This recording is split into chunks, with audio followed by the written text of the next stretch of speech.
ورحمة الله وبركاته وسلسلة ماذا لو.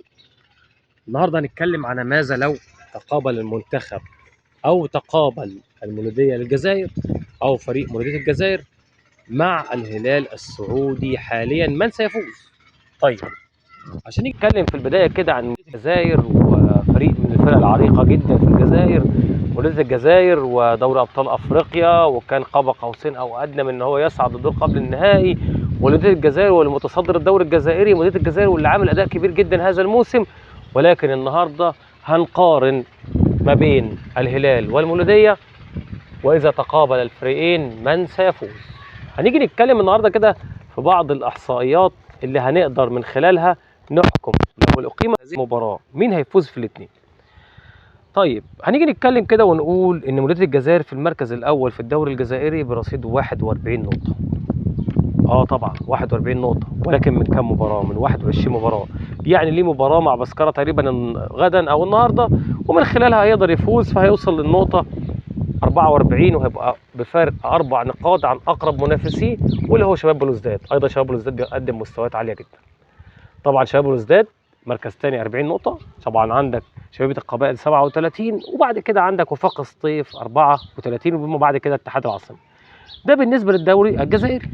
طيب، عندنا طبعا احنا عرفنا او شفنا وكنا بنستمتع بكرة مولودية الجزائر، ومباراة كبيرة جدا عملها قدام اورلاندو بايرتس الجنوب افريقي، وكان خلاص يعني بالنسبة له كان ممكن يصعد لنصف نهائي كاس افريقيا او دوري ابطال افريقيا، ولكن ما صعدش. طبعا ما فيش مشكلة. طيب، لما نيجي النهارده نتكلم على نقول النهارده يعني مين ابرز اللعيبه. يعني نتكلم كده يا جماعه، نقول ابرز لعيبه في المولوديه هو زكريا النعيجي، وعندك النهارده طيب مزياني ورضا حليميه. طبعا على فكره بمناسبه رضا حليميه، ده من الهدافين او من هدافين هذا الفريق.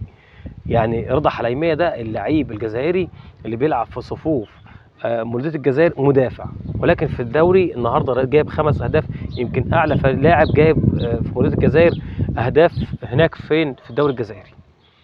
طبعا زي ما احنا عارفين ايضا ان النهارده كرة القدم بتقول النهارده بتعترف بالنتائج زي ما احنا قلنا، وده احصائيات. طبعا النهارده احصائيات النهارده عشان نيجي نتكلم في كرة قدم، الهلال السعودي احصائياته قد ايه، وعندك الاهلي وعندك المولودية احصائياته فين.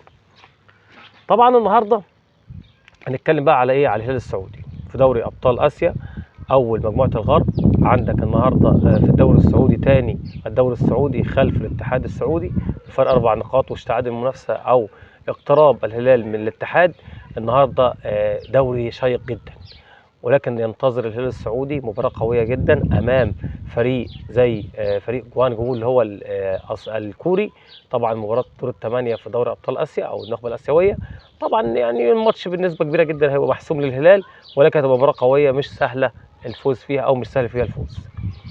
يمكن ابرز لعيب النادي الهلال يا جماعه بتتكلم في ماركوس ليوناردو الهداف، وبتتكلم في متروفيتش الصربي، وبتتكلم النهارده مالكم، وعندك سالم الدوسري، يعني لعيبه على اعلى مستوى.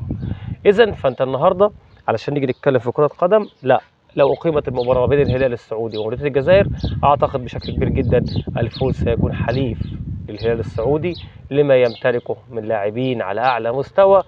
والسلام عليكم.